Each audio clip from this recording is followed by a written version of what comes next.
अस्सलाम वालेकुम नाजरीन, मैं हूं आपका तुर्क दोस्त अहमद हाकन।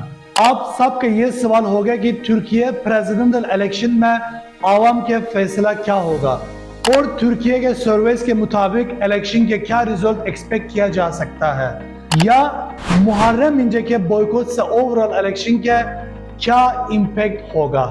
तुर्की के एक बड़ी सर्वे एजेंसी के मुताबिक रजब तायिप एर्दोआन के जमहूर इत्तेहाद के 50.8% के वोट्स होंगे।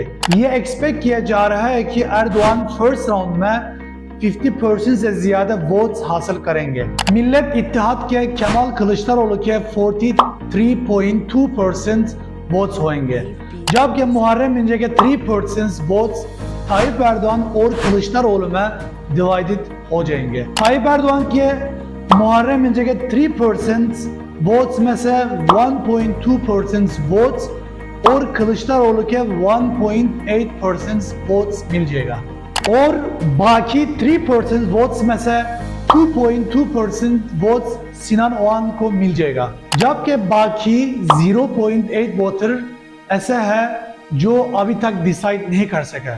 नाजरीन, तुर्की इलेक्शन पर अपडेट्स के लिए देखते रहे तुर्क दोस्त। अल्लाह हाफिज।